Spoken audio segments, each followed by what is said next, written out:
پاکستان بننے کے وقت بھی وہ موجود تھے اور اب بھی ہیں. صحیح تو تمہارے لیے بہت بڑا اعزاز ہے کہ تم ان لوگوں کے ساتھ کام کرو گے. صحیح تو صحیح میں نے وہ سیکنڈ چینل پہ انہوں نے مجھے کہا 15 دن آپ اناؤنسمنٹ کریں تاکہ آپ کو پریکٹس ہو جائے. صحیح. تو ایک اناؤنسر کا نام سنا ہوگا مصطفیٰ علی حمدانی. اچھا.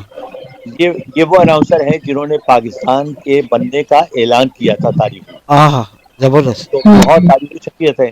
اچھا صحیح. یہ ان کا میں بیک گراؤنڈ بتا دوں, ان کا تعلق ایران سے تھا. ہوں. فارسی میں انہوں نے ایم اے کیا ہوا تھا, صحیح اردو میں انہوں نے ایم اے کیا ہوا تھا, صحیح. اور انگریزی میں ایم اے کیا ہوا تھا. واہ.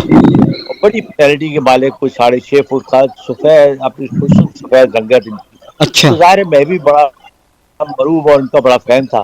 اچھا. تو میں نے جب اناؤنسمنٹ کی پہلے دن, ہوں. تو مجھے وہ سیکنڈ چینل پہ تو انجینئر نے کہا کہ بھائی آپ دروازہ کھلا رکھیے گا, آپ کا پہلا دن ہے, کوئی گڑبڑ نہ ہو جائے. تو میں اچھا آپ کو بتاتا رہا. اچھا. تو میں بیٹھا ہوا تھا کہ حمدانی صاحب ٹہلتے ہوئے آ گئے کہیں سے. اچھا صحیح. انہوں نے آ کے مجھے دیکھا تو رک گئے. اچھا مجھے ان کی صاف آواز آئی کہ دروازہ کھلا ہوا تھا. انہوں نے پنجابی میں کہا, لیکن میں اردو میں آپ کو بتا رہا ہوں کہ یہ کون ہے. تو انہوں نے کہا جی نیا اناؤنسر ہے, آیا ہے. تو ان کا ایک جملہ ہے جو آج کبھی میں نہیں بھولا, اور انہیں ہمیشہ میں چھیڑتا رہا یہ کہہ کے. تو انہوں نے کہا لو اب ریڈیو کا یہ اسٹینڈرڈ ہو گیا, آپ یہ منڈے کھنڈے اناؤنسمنٹ کریں. ٹھیک. اچھا میرے تو جناب لے کے سڑتا وہ جو ہے نا, میں تو سارا میرا اینٹی کلائمیکس ہو گیا نا. لے بھائی اتنا بڑا اناؤنسر اور یہ کہہ رہا ہے کہ یار یہ کیا اناؤنسمنٹ کرے گا. صحیح. اچھا انہوں نے مجھ سے کوئی 8-10 دن بات ہی نہیں کی. اچھا. میں یوٹیوب میں جاؤں, انہیں سلام کروں, وہ سلام کا جواب نہ دے, کوئی نہ کبھی لکھنا شروع کر دے, کبھی دوسرا دیکھنے لگے. صحیح. اچھا ظاہر انہیں بڑا برا لگا کہ یہ ریڈیو کا یہ معیار ہوتا جا رہا ہے. ہاں. اللہ کا کرنا یہ ہوا کہ رات کو 11 بجے وہ ختم ہوتا تھا ٹرانسمیشن. اچھا. تو وہاں پر قومی ترانہ بجتا تھا. تو آرڈر یہ تھے اوپر سے ڈائریکٹر جنرل کے کہ قومی ترانے سے پہلے اگر کوئی پروگرام شارٹ ہو جائے تو آپ نے میوزک نہیں بنانا رات کو. اچھا. آپ نے علامہ اقبال کے اشعار پڑھے, آپ قائد اعظم کے اقوال زرعی پڑھیں, کچھ اور بات کریں, لیکن کچھ اور میوزک نہیں بجانا. اچھا. وہ پروگرام شارٹ ہو گیا تقریباً 10.5 منٹ. اچھا اب وہ اس نے مجھے مائک دے دیا. اچھا مجھے اللہ تعالیٰ کا شکر ہے, مجھے علامہ اقبال کا ایک زمانے میں شکوہ پورا یاد تھا, ابھی بھی آدھے سے آدھے. اچھا. اچھا اس کے علاوہ بے شمار کوئی میرا مطلب ابھی بھی میں کوئی ایگزیجریٹ نہیں کرا, مجھے کچھ 4,000 کے قریب شعر یاد ہیں. اچھا ماشاء اللہ. اقبال زرعی مجھے قائد اعظم کی یاد ہیں آج بھی. وہ میں نے پڑھنا شروع کر دیا, میں 11:30 پڑھتا رہا ہوں. اچھا. اچھا جب وہ خیر قومی ترانہ بجا, میں باہر نکل آیا تو ڈیوٹی روم میں حمدانی صاحب بیٹھے ہوئے. اچھا میں انہیں دیکھ کے میں جلدی سے باہر جانے لگا. میں نے کہا کہیں انہوں نے سن لیا, مجھے کوئی بات مین میں نکال دیا, مجھے ڈانٹ دیا. تو ان کی آواز آئی, اوے منڈیا ادھر آ, پنجابی میں. میں کیا ان کا سوال. صحیح. وہ پرانے لوگوں کی باتیں, وہ کھڑے ہوئے بڑے شفقت سے انہوں نے میرے کندھے پہ ہاتھ رکھا. مجھے کہنے لگے یار تو بڑا اچھا اناؤنسر ہے.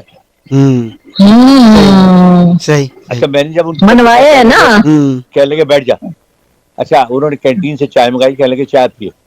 جب میں چائے پینے لگا کہنے لگے دیکھ بات یہ ہے کہ میں یہ حقیقت ہے کہ میں دل میں تجھے گالیاں دے رہا تھا, اور یہ سوچا تھا کہ ریڈیو کا اب یہ اسٹینڈرڈ ہو گیا کہ ایک 19 سال کی لڑکی کو بٹھا دیا, یہ کیا اناؤنسر. آج تیری میں نے سن کے طبیعت خوش ہو گئی. جو آدمی اقبال کے بہت کچھ سیکھا وہاں, جی جی. اور بڑا مجھے اعزاز حاصل ہوا ان لوگوں کے ساتھ کام کرنے کا. صحیح صحیح صحیح. میں بول رہی ہوں کہ ایک زید بخاری کا بڑا نام سنا ہے. ہاں نہیں میری خیر ان سے ملاقات نہیں ہوئی, وہ تو خیر کیا کہنے, وہ تو براڈ کاسٹنگ کے بابا جی کہلاتے ہیں. اچھا. ہاں صحیح معنوں میں براڈ کاسٹنگ کی بنیاد ہی انہوں نے رکھی. اچھا. ریڈیو اسٹیشن کا قیام, اس کے پہلے ڈائریکٹر جنرل تھے, اور بہت ہی زبردست ان کی آواز بھی تھی, خود بڑے اچھے براڈ کاسٹر تھے. وہ تو خیر کیا کہنے, وہ اور یہ ایون ان کے جو بڑے بھائی تھے پطرس بخاری, یہ پطرس دونوں تو بخاری. بہت بڑی شخصیات سے تھے. ہاں ہاں ہاں کیا بات ہے. اچھا سنی ایک اور بڑا جی. مطلب اس زمانے میں اگر دیکھا جائے کیا ٹی وی اور کیا ریڈیو, بڑی علمی شخصیت موجود تھی وہاں پر. اصل میں دیکھیے جس طرح میں نے ابھی آپ کو بتایا کہ ٹرپل ایم ایز, تو اس زمانے میں یہ بھی تھا کہ اتنی ایجوکیشنل بیک گراؤنڈ آپ کا اسٹرانگ ہوتا تھا, اس کے بعد مطالعہ آپ کا اتنا وسیع ہوتا تھا. دیکھیے میں جو ہر سبجیکٹ پہ میں نے کامنٹری کی ہے, صحیح. اور اللہ کا شکر ہے بڑا کامیاب رہا ہوں. الحمد للہ. ووکیبلری آپ کی بڑھتی ہے مطالعے سے. ایگزیکٹلی. میں نے تو تقریباً اپنے یعنی میٹرک سے لے کے, اور جب میں نے گریجویشن کی اس کے بعد اور پھر ماسٹرز کیا, ماسٹرز تک میرا خیال ہے کہ بس سب لگاؤں تو ملا جلا کے میں نے کوئی 25-30 ہزار کتابیں پڑھی ہیں. اوہ واو، کیا بات شاید ہی کوئی موضوع ایسا ہو